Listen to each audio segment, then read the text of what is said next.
नमस्कार दोस्तों। National watch आज पहुंचा है राजधानी लखनऊ के कानपुर रोड स्थित आशियाना में। यहां दिगंबर जैन मंदिर में हम आए हैं। दोस्तों, जैसा आपको याद होगा, पिछले दिनों हमने लखनऊ के बहुत ही मशहूर ढोलक वादक और गायक कलाकार जितेंद्र भार्गव उर्फ गंगू जी का एक इंटरव्यू किया था, जिसमें उनके संगीतमय सफ़र के बारे में, कैसा उनका सफ़र रहा, उसके बारे में जानकारी ली थी। चूँकि उसी इंटरव्यू में हमें पता चला कि जितेंद्र भार्गव जी बहुत ही मशहूर संगीतकार रविंद्र जैन जी के साथ बहुत लंबे समय तक रहे। उसके बाद जैन मुनियों साधुओं के साथ भजन कीर्तन करते हुए इनका समय निकला। तो एक जिज्ञासा तब से हमारे मन में थी कि आखिर जैन धर्म में किस प्रकार से मंदिरों में भजन कीर्तन होता है, किस प्रकार से पूजा पाठ होता है। तो इसको लेकर जैन समाज तो जानता है, लेकिन बाकी लोगों की जानकारी के लिए हम आज यहाँ पहुँचे हैं आशियाना के दिगंबर जैन मंदिर में। हम गंगू जी से बात करेंगे और जानेंगे कि रविंद्र जैन और भी जिन मुनियों संतों के साथ, जैन मुनियों के साथ इनका जीवन का बहुमूल्य समय बीता है, वो इनका अनुभव कैसा रहा, किस प्रकार के भजन होते हैं और किस प्रकार का एक भक्तिमय वातावरण जैन समाज के मंदिरों में और जैन समाज में होता है। आइए बात। जितेंद्र भार्गव जी, एक बार नेशनल वॉच चैनल में फिर से आपका बहुत बहुत स्वागत है। पिछली बार हमने आपके संगीतमय जीवन के ऊपर एक फीचर दिखाया था जिसको लोगों ने बहुत पसंद किया था। तो आपने तब बताया था कि आप रविंद्र जैन जी के साथ बहुत लंबे समय तक 12-13 साल तक रहे। उसके बाद जैन समाज के और साधुओं के साथ, कई मनीषियों के साथ आपका रहना रहा। तो वो सफ़र आपका किस तरीके का रहा? जी, सबसे पहले तो हमारे जैन समाज का जो मूल मंत्र है, जिसके ऊपर पूरा जैन समाज टिका है, हमारा सबसे पवित्र और पावन मंत्र णमोकार मंत्र है। णमो अरिहंतरम, णमो सिद्धारम, णमो आयरियारम, नमो वैझायारम, नमो लोय सब साहुनम। ये हमारा महामंत्र है। मेरी शुरुआत शहर हस्तिनापुर, जहाँ पे मेरी बड़ी दीदी रहती हैं, वहाँ रविंद्र जैन जी आए थे। पंच कल्याणक था, तो अष्टापद उस समय बना नहीं था, अब तो बन गया है हस्तिनापुर में। तब वहाँ कार्यक्रम हुआ था। तब मेरे जीजा जी की वजह से मैंने उनके साथ बजाया था। उसके बाद फिर षष्ठी भूषण माता जी के साथ ही मैं रहा। उन्हीं के सानिध्य में रहते रहते विद्याभूषण सन्मति सागर जी के सानिध्य मिला और पूजा भूषण भक्ति भूषण माता जी ने बहुत सानिध्य, बहुत प्रेम दिया। और षष्ठी भूषण माता जी ने तो बिल्कुल अपने बेटे की तरह, अपने बच्चे की तरह मुझे रखा। नेहा दीदी, जो कि जिनसे मेरी लड़ाई भी बहुत होती थी और प्रेम भी हम लोगों का एक दूसरे से बहुत था। हम लोग म्यूज़िक भी, भजन भी एक साथ गाते थे। उसके बाद तरुण सागर जी महाराज जी के साथ एक दशरक्षण में फरीदाबाद में, उनके साथ भी मुझे बहुत अच्छा लगा। इस तरह से मैंने 12-13 साल केवल गुरुओं की, साधुओं की, इन्हीं लोगों की सेवा में गुजार दिए। तो कोई खास तरीके का, मतलब जो जैन समाज के लोग हैं वो तो जानते हैं, लेकिन जो नहीं जानते हैं, तो भजन संगीत किस तरीके का होता है जैन समाज में? जैन समाज में देखिए, हमारे जैन समाज में जो पूजाएं होती हैं वो सबसे अलग होती हैं। उसमें संस्कृत भी है, हिंदी भी है और सब कुछ है। और इसको सबसे ज़्यादा जो प्रचलित किया है वो हमारे रविंद्र जैन जी ने अपनी आवाज़ से। हमारे 24 भगवान हैं, 24 भगवानों पे उन्होंने काफ़ी भजन गाए हैं।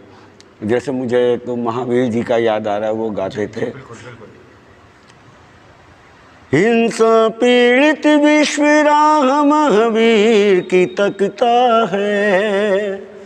हिंसा पीड़ित विश्व राह महावीर की तकता है। वर्तमान को वर्धमान की आवश्यकता है। हिंसा के दल दल में फंस कर धर्म सिसकता है। हिंसा के दल दल में फंस कर धर्म सिसकता है। वर्तमान को वर्धमान की आवश्यकता है, वर्धमान को वर्धमान की आवश्यकता है। तो ये तो भजन हुआ, और साधुओं के साथ आप काफ़ी रहे, तो क्या मतलब किस प्रकार की जैन समाज की शिक्षा होती है और उनका साथ कैसा अनुभव रहा आपका? देखिए, अनुभव ये रहा कि मैं सुबह 11 बजे सो के उठने वाला शख्स, मगर जब मैं माता जी के साथ गया तो माता जी ने कहा सुबह 5 बजे उठना पड़ेगा। तो पहले तो मुझे दिक्कत हुई जब हम माता जी पूजा भूषण, षष्ठी भूषण और भक्ति भूषण जी, नेहा दीदी, हम लोग जब बड़ा गांव खेकड़ा गए, सन्मति सागर जी, विद्याभूषण श्री सन्मति सागर जी के आश्रम, उस समय ये बड़ा मंदिर जो अब बहुत विशाल तैयार हो गया है, वो उस समय बन रहा था। तो हम तो रोज़ गुरु भक्ति महाराज जी के उसमें होती थी, तो माइक वाइक भी लगा के हम लोग सब जाते थे। तो उसके बाद जब गुरु भक्ति हो जाए, सब लोग अपने अपने रूम में आ जाएं, तब कोई ना कोई मुझको बुलाने आए कि महाराज जी बुला रहे जितेंद्र आपको। मैं जाऊँ को महाराज जी, तो महाराज जी कहे यार कुछ लखनऊ की अच्छी गज़लें सुनाओ, कुछ अच्छे भजन सुनाओ आध्यात्मिक। तो मुझसे वो भजन ज़रूर सुनते थे, कई भजन, और रोज़ का ही जब तक हम लोग रहे, काफ़ी दिन रहे। और वहाँ मैं, नेहा दीदी और भी लोग सब भजन गाते थे, लेकिन वो मुझको बहुत पसंद करते थे, कहते थे जितेंद्र तेरे भजन मुझे बहुत अच्छे लगते हैं। क्योंकि आप एक ब्राह्मण परिवार से आते हैं और उसके बाद जैन समाज से आपका इतना लगाव रहा, तो बस यही जानने की नेशनल वॉच कोशिश कर रहा है कि कैसा वो सफ़र कैसा रहा और क्या क्या चीज़ें सीखने को मिली। मुझे सीखने को एक तो नियम मिला कि कैसे नियम से सुबह उठा जाता है। मैं इतना डरता था कि सुबह 5:30 बजे माता जी अपना नहा धो के मैं माता जी के कमरे में पहुंच जाता था। फिर हम लोग जाते थे, माता जी ने 1000 जाप माने हुए थे। वहीं पे खेकड़ा मंदिर के बगल में मंदिर था एक, तो रोज़ सुबह मैं माता जी को 5:30 बजे ले के मंदिर, वहाँ हम लोग 8-9 बजे तक के केवल पार्श्वनाथ स्तोत्र ही माता जी ने माना था कि 1001 पढ़ेंगे।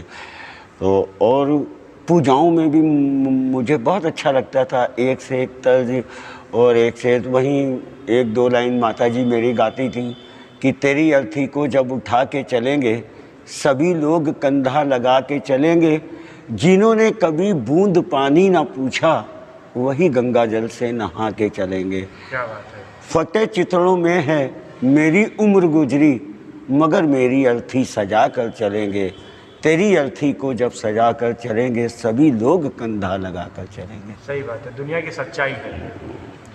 और जब तक जैन मंदिर हो या कोई भी मंदिर हो, मैं जब तक माता जी के साथ रहा, सिवाय अच्छी भावना, अच्छी प्रभावना, हर समय भजन लिखना, मैं लिखता भी था, थोड़ा बहुत वहाँ पे गाता भी था।